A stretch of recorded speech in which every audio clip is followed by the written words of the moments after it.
మెడమ తిప్పలంటూ మెడలు విరిచేశాడు. అలాగే నా బీసీలు, నా ఎస్టీలు, నా ఎస్టీలు, నా మైనారిటీలు అంటే రాష్ట్రం అంతా కూడా కాష్టాలో మార్చేశాడు. మద్యపాన నిషేధం అన్నాడు. అలాగే పేదల యొక్క అన్నపానీయాలు మొత్తం తన మద్యపాన వ్యాపారంలో ముంచేశాడు. అలాగే జగన్ అన్నట్టు జలగంలా పీడిస్తున్నాడు. అలాగే మావయ్యనంటూ మన మనోభావాలను తగలబెట్టాడు. అలాగే అవ్వ తాతల నోటిగాడ బొబ్బలాగేసుకున్నాడు.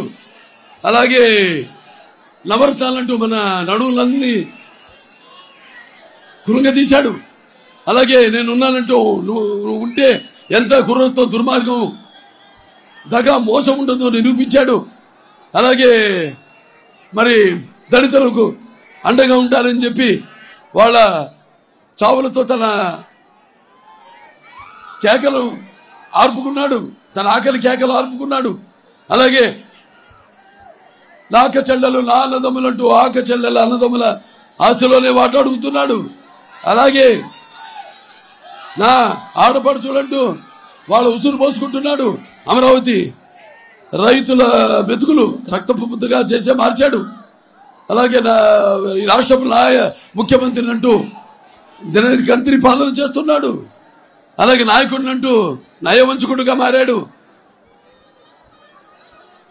ఇలా అలాగే మన ఈ రాష్ట్రం ఇంకా 100 ఏళ్ల వరకు ప్రజలకు దొరకకుండా ఈ యొక్క ఇసుక పాత్రలతో వేశాడు. అలాగే మన ఈ యొక్క జే బ్రాండ్, ఈ చీప్ లిక్కర్ పేరుతో జే బ్రాండ్ మద్యాన్ని తీసుకొచ్చి లక్షల కోట్లు దోపిడీ చేస్తున్నాడు. అలాగే ఈ యొక్క ప్రభుత్వం తయారు చేసే ఈ కల్తీ మద్యాన్ని సేవించడంతో ఎంతో మంది ఆడపడుచులు వాళ్ళ తాలుబొట్లు పోగొట్టుకున్నారు, తెంచుకున్నారు. ఇలా ప్రతి విషయంలో కూడా ఇవాళ మరి ఏవో నవరత్నాలు అన్నాడు. ముందు 3 సంవత్సరాలేమో రాజధాని పేరుతో కాలం గడిపాడు. ఆ తర్వాత నవరత్నాలు అంటూ ఈ యొక్క దానికోసం ఎంతో అప్పు చేశాడు. 12 లక్షల కోట్ల రూపాయలు అప్పు చేశాడు.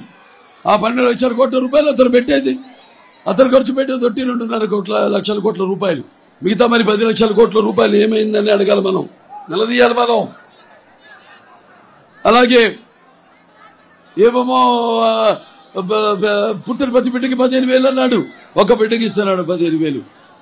సో ఇవన్నీ కూడా మీరు దృష్టిలో పెట్టుకుని రేపు మనం ఈ భారం అంతా అతను చేసిన అప్పులని కూడా తీర్చాల్సింది మనమే, గుర్తుపెట్టుకోండి. ఇవాళ ఒక్కొక్కరి మీద సుమారుగా ఒక 10 లక్షల దాకా అప్పుల భారం ఉంది మీ ఒక్కొక్కరి మీద, అది మీరు గుర్తుపెట్టుకోవాలి. అలాగే ఇవాళ వైకాపా ప్రభుత్వ అధికారంలోకి వచ్చాక ఎస్టీలోకి సంక్షేమాన్ని పక్కన పెట్టి వాళ్ళని చిత్రహింసలు చేసే సంఘటనలే ఎక్కువగా చూసాం మనం. మరి ఆనాడు తెలుగుదేశం పార్టీ అధికారంలో ఉన్నప్పుడు మనం ప్రవేశపెట్టిన 25 ఏవైతే పథకాలు ఉన్నాయో అవన్నీ కూడా రద్దు చేసేసాడు. అలాగే మనం చూస్తే మన ఈ యొక్క ఎవరైతే ఈ డాక్టర్ సుధాకర్ మరి యొక్క కోవిడ్ విపత్కర పరిస్థితుల్లో మాస్క్ అడిగినందుకు అతని మానసిక శోభకు గురి చేసి అతని బలన మరణానికి కారకుడయ్యాడు. అలాగే ఈ జడ్జి రామకృష్ణ గారు ఆయన మీద ఎన్నో అభియోగాలు మోపి కేసులు పెట్టి మరి ఆయన్ని మానసికంగా క్షోభ పెట్టాడు. అలాగే ఈ యొక్క ప్రభుత్వం యొక్క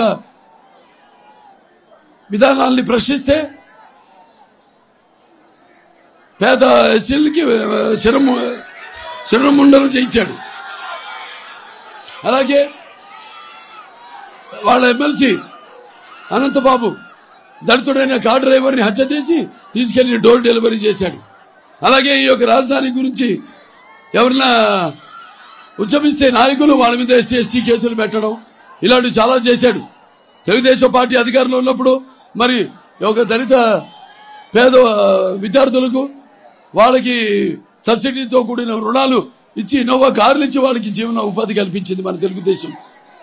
అలాగే ఈ యొక్క దళిత యువ పారిశ్రామికులు ఎవరైతే ఉన్నారో వాళ్ళకి 1 కోటి రూపాయల దాకా రుణాలు ఇచ్చింది మన తెలుగుదేశం ప్రభుత్వం. ఇవాళ మొత్తం వ్యవస్థలన్నీ నిర్వీర్యం చేశాడు. ఇవాళ ఏదైతే మనం పెట్టామో ఈ అంబేద్కర్ విదేశీ విద్య, దాని పేరు కూడా మార్చేశాడు. తన పేరు పెట్టుకున్నాడు జగన్ విదేశీ విద్య అని. దాని తర్వాత ఇష్టం వచ్చినట్టు తను ఎలా అనుకుంటే అలాగే రాజ్యాన్ని ఏలుతున్నాడు. ఈ రాజ్యం అనుకుంటున్నాడు, రాష్ట్రం అనుకోవట్లేదు. ఒక నియంతృత్వ పాలన జరుగుతుంది మన రాష్ట్రంలో.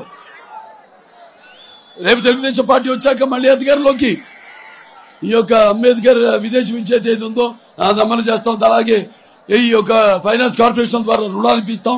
అలాగే బెస్ట్ అవైలబుల్ స్టడీస్ దళితులకు అందిస్తాము. అలాగే ప్రతి ఒక్క పేద ఎస్సీ కుటుంబానికి 2 ఎకరాల కొనుగోలు భూమి అయితేనేమి, అలాగే సివిల్ స్టడీస్ కి వెళ్లేవాడు కోసం వాళ్ళకి ఫ్రీగా కోచింగ్ ఇస్తామని ఈ సభాముఖంగా మీ అందరు తెలియజేసుకుంటున్నాను. ఆనాడు ఎస్సీల్లో ఏబిసిడి వర్గీకరణ చేసింది మన తెలుగుదేశం ప్రభుత్వం. ఆనాడు సర్కారియా కమిషన్